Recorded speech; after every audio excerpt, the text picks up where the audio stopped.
You're watching the AI Report. Interesting stuff today, especially towards the end. Let's get into it. With more than 1,000 cameras installed in strategic locations throughout California, an AI system called Alert California is constantly monitoring areas for wildfires and alerts firefighters in real time when there is a threat of fire. The system monitors for anomalies, most notably smoke, and it can distinguish smoke from clouds or fog from miles away. What? Even I can't do that. How does it do that?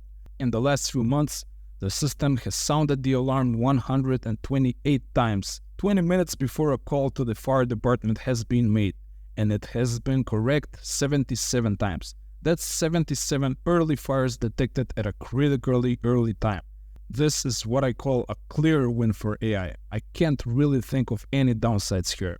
On a somewhat related note, while preventing fires is probably mostly good for the environment most of the time, AI in general seems to be a mixed bag, or so does this article on CBS News suggest.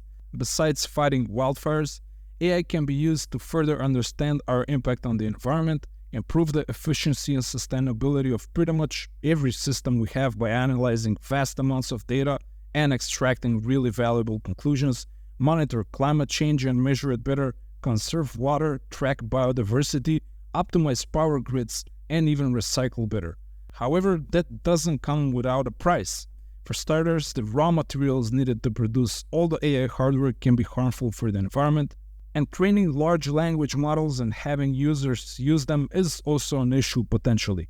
So, training one AI model at the scale of ChatGPT emits as much greenhouse gases as 62 cars do in a year.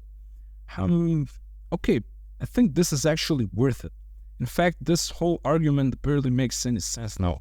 The greenhouse gas emissions of 62 cars in a year for an AI model, I would take that trade any day of the week.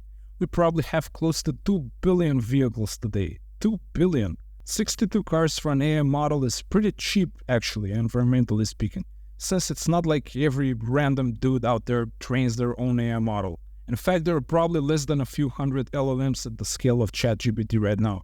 Next, a report by Wells Fargo finds that AI spending alone could boost the entire GDP of the US by a whole 1%. Wow. GDP typically grows by around 3 to 4% annually, so AI spending may be responsible for as much as 1/3 of the entire economic growth. This might also cause the interest rates to increase. God, I love a nice, healthy, growing economy. Let's ride this wave, baby.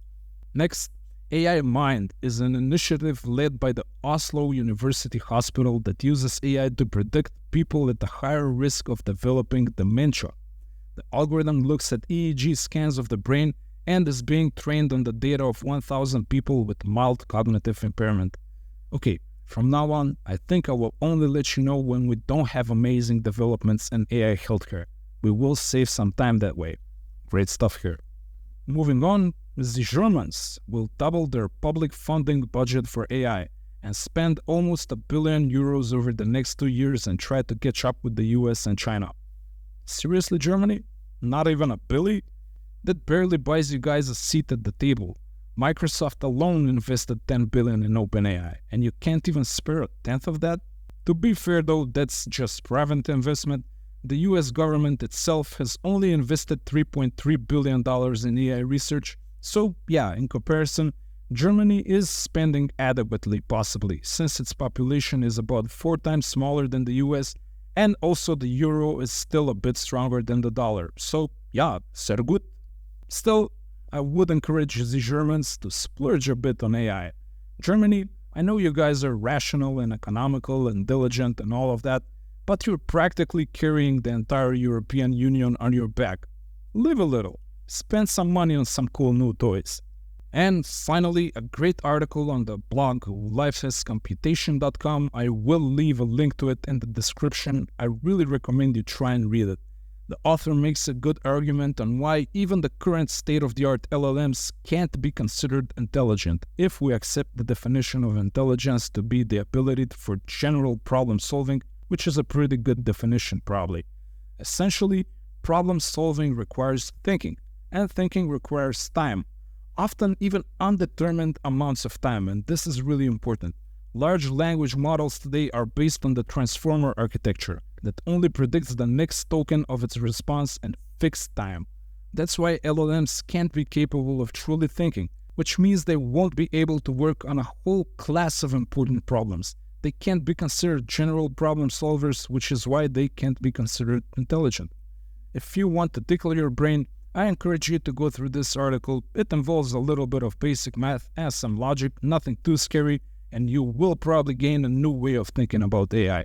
The author doesn't necessarily throw the towel on AI ever becoming intelligent, but suggests that we may need an approach that's different from transformers, even though they are clearly useful.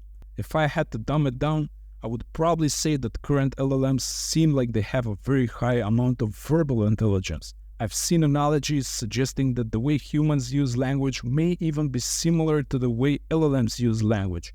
The next frontier may be to figure out a new approach that is to logic and math and problem solving what transformer architectures are to language. The interesting thing is that a lot of laymen, including myself, assumed that AI would be better at logic and math first, since we're probably trying to see some invisible connection between AI and computer science. But AI inventors pulled a solid trick and tackled the seemingly less rational field of language generation. Well, I guess progress is full of unexpected twists and turns, and that's the way it is.